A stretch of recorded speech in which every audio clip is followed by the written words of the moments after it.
EU constitutes the African continent's most important trading partner. The AU-EU summit is the 7th in the 25 years of partnership between the two blocs.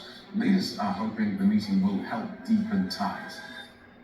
Europe is now begging Africa for partnership. Yes, you heard that right. The world is shifting fast.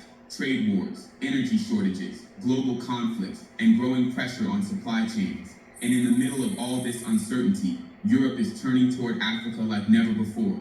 Leaders in Brussels are finally admitting the truth. Europe and Africa now need each other. Why?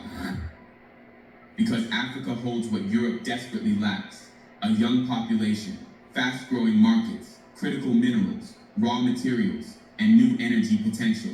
At the recent summit in Luanda, European and African leaders signed major agreements covering clean energy, infrastructure, migration, trade, and green development. It was one of the clearest signs yet that Europe sees Africa not as a charity case, but as a strategic partner. But the real question is much bigger. What is pushing Europe back to Africa now? And more importantly, what does this renewed friendship mean for African youth, for African economies, and for Africa's future place in global politics? Is this a genuine partnership or a new chapter in an old pattern? In today's documentary, we uncover the forces driving this sudden European interest and what Africa must do to turn this moment into real power. Right now, Europe is trapped in a difficult position, and Africa may be the lifeline it desperately needs. Several global shifts have forced European leaders to rethink their strategy and admit something they once avoided saying out loud: we need Africa more than ever. One of the biggest reasons is Europe's growing green energy crisis. Europe has promised to become carbon neutral by 2050, but that dream requires massive amounts of renewable energy, new technology, and stable supply chains. The problem? Europe doesn't have enough of the raw materials needed to make that happen, and this is where Africa steps in. Africa is home to some of the world's richest deposits of critical minerals: lithium, cobalt, rare earths, and the metals needed for batteries, electric vehicles, and renewable energy infrastructure. In other words, Africa holds the keys to Europe's green future. Without Africa's resources, Europe cannot meet its climate targets. And that is exactly why European officials are suddenly rushing to rebuild ties, sign deals, and secure long-term partnerships across the continent. Africa isn't just rich in minerals, it is one of the most powerful sources of renewable energy on the planet. The continent has some of the best solar intensity in the world, vast wind corridors, and huge landscapes capable of producing clean energy at an unimaginable scale. European leaders now understand that if they want to meet their climate goals, if they want to build the green technologies of the future, they cannot rely only on their own limited resources. They need Africa's sun, Africa's wind, Africa's land, and Africa's cooperation. That's why Europe is suddenly offering new deals, major investments, and big promises, presenting a shift from the old model of aid and extraction to something they now call partnership. And this shift is important because for decades, trade between Europe and Africa benefited Europe far more than Africa. Africa exported raw materials. Europe imported them, processed them, and sold them for far higher profits. The continent was trapped as a supplier, never a full partner. But that model is now changing, fast. In 2025, European institutions openly supported a new idea. Africa should not just export raw materials, it should also process and add value locally. For the first time, EU-Africa agreements include funding for mineral processing plants, support for value addition industries, and investments in green industrial hubs. This means more jobs, more technology, and more profits staying inside Africa.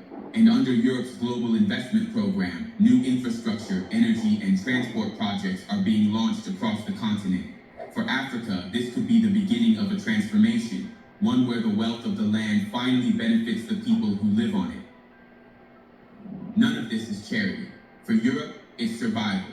And for Africa, it is a rare chance to industrialize and finally benefit long-term from its own resources. But minerals and green energy aren't the only reason Europe is turning toward the continent. Africa has something even more powerful: people. Africa is home to one of the youngest and fastest growing populations in the world. Millions of young Africans will soon enter the workforce, creating new consumers, new talent, and new markets. Europe, meanwhile, is facing the opposite crisis. Birth rates are falling, populations are aging, and labor shortages are growing. That's why European policymakers now see Africa not just as a supplier, but as a future partner, a source of innovation, energy, raw materials, and economic growth. Africa's demographic boom is becoming one of the most valuable assets on the global stage.